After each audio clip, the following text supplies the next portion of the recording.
So lovely to meet you, Keke. My name's Joy. I'm the founder of Melan Magazine. It's a digital platform for black women over 40. Really good job on the film. Loved it. Thank you so much. I've got a few questions for you. So we saw on your Insta that you described getting the role of Izzy as a full circle moment since you first saw Toy Story. And I was just wondering, what was your favourite character back then? And why? Oh my gosh, my favorite character in the original Toy Story was definitely Woody. You know, obviously you go back and forth because those are kind of the two ones that you're rooting for throughout the Toy Story franchise. So there were some times where I was like, okay, I'm with Buzz. But I really remember genuinely being like, I love Woody. You know what I mean? Yeah. What were the characters about Woody that you loved so much? I think I love that he seemed very down to earth. Like, I think the thing that about Buzz, which is something we dig into in Lightyear, is that Buzz is a little bit into himself. He's very, he's cocky, and he's like, Woody had some moments too, but I felt like I could relate to Woody a little bit more. And then he was also like, had that southern vibe to him, which felt very familiar to me growing up in the Midwest. So how did you feel about joining such a well-loved movie franchise? Very excited. Very excited. And then also, I think sometimes there can be nerves when you're coming in on an already established IP.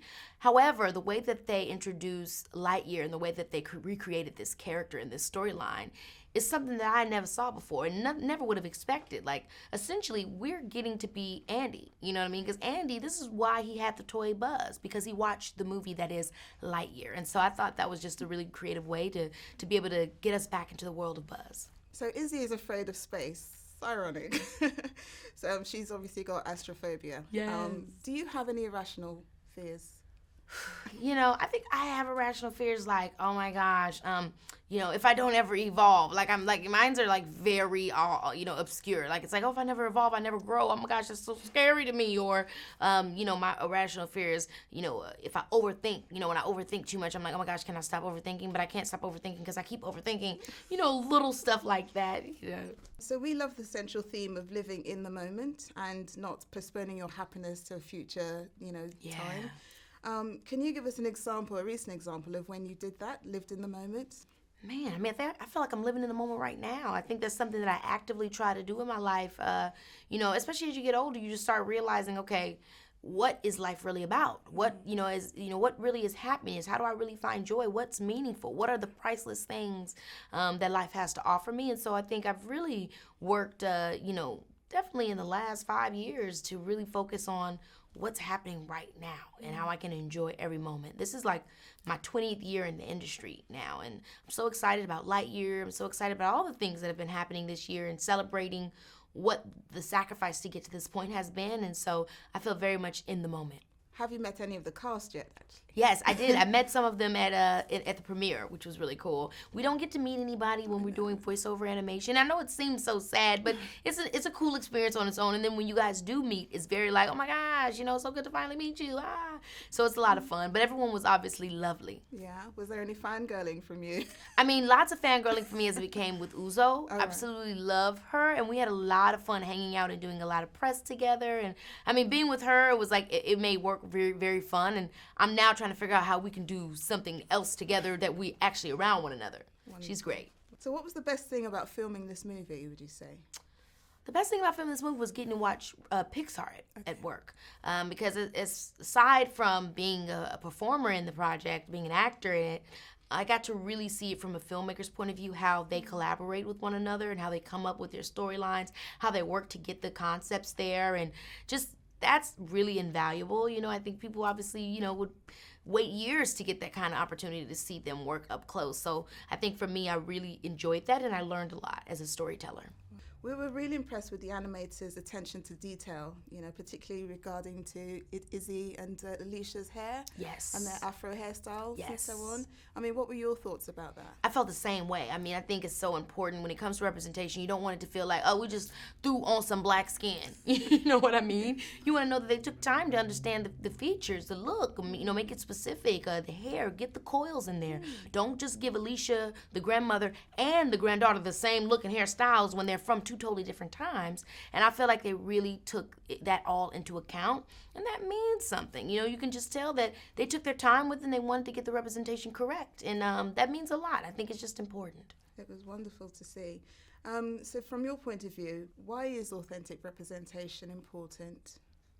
Because without authentic representation, unfortunately, it's really difficult for people to see themselves in these spaces. And what I mean by that is, if you've never seen a black teacher, if you've never seen a black astronaut, if you've never seen a female, president or whatever it is, it's kind of hard for you to imagine yourself in those spaces.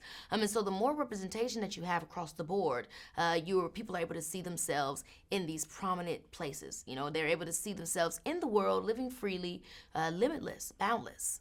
So your character Izzy is very much a leader among her small circle of friends. This is so refreshing to see, most unusual in mainstream media. Do you think we've turned a corner when it comes to more positive representation of black people on the screen? Yes, I'd like to say that we have. I mean, I think, we can look back into the past and look at people like Sidney Poitier, or, we can look at people like Morgan Freeman, or, there's so many names, Angela Bassett, Queen Latifah, that have pushed and made sure that within their works there was some positive representation. And I think we still have those things today, where more people, not even just in front of this camera, but behind the camera, that are also pushing more positive narratives and normalizing black people, people of color, being in, leading roles and positions, like Jordan Peele. And so I feel very happy about where we've come, and into the future and beyond, and look forward to all the ways that we continue to push the envelope with telling our stories. We love it about how we're following you on Insta. So we love how you keep it real, when it comes to your personal, self and so on. One of the things we talk about is the, health implications for black women. And we love how you talk so openly and honestly about PCOS and how you deal with it and so on. And I was just wondering, why do you do that? Where does that come from? Man, I think, where does it come from? I think it comes from my desire to share information. I think for me, that was also very shocking to me, just on a, like you said, is with women of color, a lot of times, I think in general, healthcare can be a mess. And then when you also think about women of color and all the complications that they've had when it comes to going to the doctors and getting the proper information, and, people finding things at the right time so that they can have a great and healthy life in existence. I just felt like, okay, I need to say this so that people can also find new ways to advocate for themselves, because I had to advocate for myself to find out all the things I needed to find out as it pertained to my health. So I think that was a big part of it, was just me saying like, hey, y'all, get into how much it took for me to find out this information. And then also, I think I also come from a place of people in entertainment are people. I think we live in a space and a time where, a lot of people overvalue attention or being a celebrity or something like this. And that's not always the case. I think maybe that is for some people, but I think, for myself, I just love to perform. I've always loved to perform, and fame and popularity kind of just happens to be a side effect of that, which can be cool sometimes, but also can be a hindrance. And the biggest hindrance is that sometimes it dehumanizes you. And so I think also for me, it's a way of reminding people that I'm human at the end of the day. We're all going through the same things, and while my career is something that puts me in the public eye a lot, and I don't take that for granted, and I'm aware of that, I also am still just a person trying to get through it at the end of the day. Thank you so much for doing that. Thank you. So just a couple of light questions now. So when traveling long haul, what 3 things can you not do without?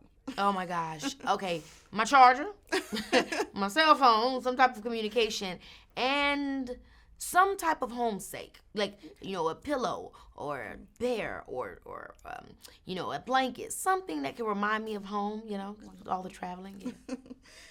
What would we find you doing on your day off? On my day off, you're always going to find me binging a show, some type of show. I'm going to be in the bed, hanging out on the Uber Eats, on the DoorDash, eating up a storm and watching and kicking my feet up. Like right now, I'm so crazy into Succession.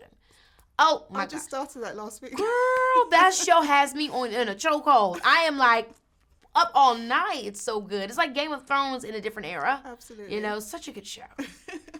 And final question, what 3 humans, past and present, would you invite for the best dinner party ever? Oh my gosh, so I won't do my family, because really it will be my family, so I'll try to go on a limb and do something different. Okay, so definitely Whitney Houston. Me and her have to have just a key. We would just be going back and forth girl. So definitely Whitney Houston. I would say Aaliyah, because I would just want to talk to her about the Y2K era. How does she feel being a pioneer? What does she think now, seeing everybody constantly recreate her image and brand over and over again. And then the last person would maybe be Walt Disney, to be like, so tell me, how'd you do it?